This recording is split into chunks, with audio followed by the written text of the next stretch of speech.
আসসালামু আলাইকুম এভরিওয়ান। আজকে আমি তৈরি করে দেখাবো বিবিকিউ অক্টোপাস অ্যাট হোম। কিভাবে বাসায় বসে ইজি ওয়েতে তৈরি করা যায় সেটাই দেখাবো। So let's go to cooking. তো অক্টোপাস বিবিকিউর জন্য অবশ্যই ফার্স্টে অক্টোপাস লাগবে। এখানে কিন্তু ফ্রেশ আছে বাট ক্লিনিং করা নেই, এটা নিজে ক্লিন করে নিতে হবে। এখানে যে অক্টোপাসের মধ্যে যে চোখটা থাকে সেই চোখটা ফেলে নিতে হবে এবং ভালো করে এটা পরিষ্কার করে নিতে হবে। কালো যে অংশটা থাকে ভিতরে সেটা করে নিতে হবে। বাই দ্য ওয়ে আমি কিন্তু পারি না, আমি ইউটিউব দেখে পরিষ্কার করে নিয়েছি। সো পরিষ্কার করে ফিরে আসছি। আর এই মাছটা আমি মিস্টার ফিশো থেকে নিয়েছি, বনশ্রীতে, সেটা সাউথ বনশ্রীতে। যারা খিলগাঁও, তালতলা, বনশ্রী আশেপাশে থাকেন তারা কিন্তু কিনে নিতে পারবেন। তো আমি অক্টোপাসটাকে ক্লিন করার পরে ভালো করে 10 মিনিট সিদ্ধ করে নিয়েছি গরম পানিতে। আর আমি সাথে একটু ভিনেগারও দিয়েছি যাতে এক্সট্রা গন্ধটা চলে যায়। তো এবার রান্নার পালা। সো চলো let's go to main cooking process. So ফার্স্টে আমার লাগবে বড় সাইজের একটা পেঁয়াজ কুচি, 2-3টা কোয়া রসুনের কুচি আর 3টা কাঁচামরিচ ফালি করা।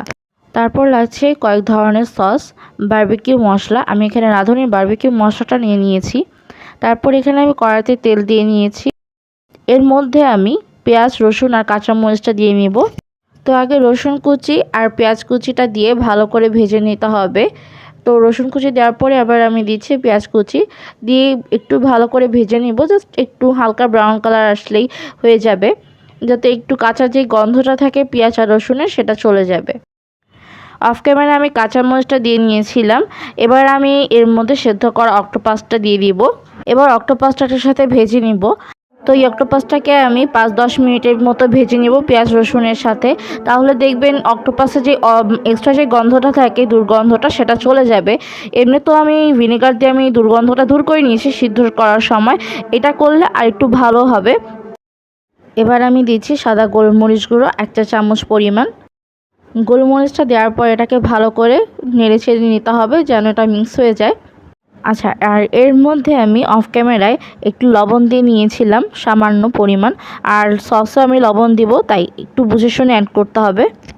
তো এবার বারবিকিউ যে সসের মিক্সচারটা সেটা আমি রেডি করে নিচ্ছি। তো বারবিকিউ সসের মিক্সচারটা রেডি করার জন্য আমি এখানে বারবিকিউ মশলা নিয়ে নিয়েছি। এখানে বারবিকিউ মশলা দিব আমি 1 চা চামচ পরিমাণ।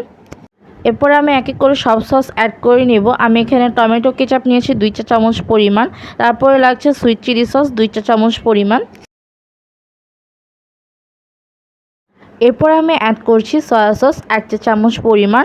আপনারা অক্টোপাসে লবণটা বুঝে শুনে অ্যাড করবেন, কারণ সব সসে কিন্তু লবণটা অ্যাড করা থাকে। সো সেই বুঝে আপনারা অক্টোপাসে লবণটা দিবেন। তো এবার দেখুন আমার অক্টোপাসটা ভাজা শেষ। একদম পুরো কালারটা কিন্তু একদমই চেঞ্জ হয়ে এসেছে অক্টোপাসের। এবার আমি দিচ্ছি বারবিকিউ যেই মিক্সচারটা তৈরি করে রেখেছিলাম সেটা আমি পুরোটাই দিয়ে নিচ্ছি। একদম ভালো করে সসটার সাথে রান্না করার পরে আমি দিচ্ছি পাপরিকা মরিচ গুঁড়ো। এটা আপনারা অপশনাল, আপনারা চাইলে এটা ইউজ করতে পারেন যদি কাছে থাকে, এছাড়া দরকার নেই। আমি জাস্ট এটা কালারটা আসার জন্য, পারফেক্ট একটা কালার আসার জন্য আমি এটাকে ইউজ করছি। রেস্টুরেন্টে যে কালারটা থাকে সেই কালারটার জন্যই আপনারা চাইলে এটাকে স্কিপ করতে পারেন। তবে রেস্টুরেন্টে কালারটার জন্য ফুড কালার ইউজ করে, তবে আপনারা যদি এই কালারটা চান আমার মতন পাপরিকা মরিচের গুঁড়োটা ইউজ করতে পারেন। মরিচ গুঁড়োটা দেওয়ার পর ভালো করে নেড়ে চেড়ে এরপর আমি অ্যাড করব 1 টেবিল চামচ পরিমাণ হানি। হানিটা দিলে এটা আপনার যে রেস্টুরেন্টের মধ্যে যেই বারবিকিউ যেই আইটেমগুলো থাকে ওগুলোর মধ্যে যে একটা গ্লেজি ভাব দেয়, তার জন্য আমি এই হানিটা ইউজ করেছি। এই হানিটা আপনারা চাইলে অপশনাল ইউজ করতে পারেন। যদি গ্লেজিনেসটা আনতে চান তাহলে কিন্তু আপনার হানিটা ইউজ করতে হবে। আমি এখানে অফ ক্যামেরায় এর মধ্যে আমি যে মিক্সারটা রেখেছিলাম সেটা আমি দিয়ে নিয়েছি। আর এটা স্কিপ হয়ে গিয়েছে ক্যামেরাতে, ডোন্ট মাইন্ড প্লিজ।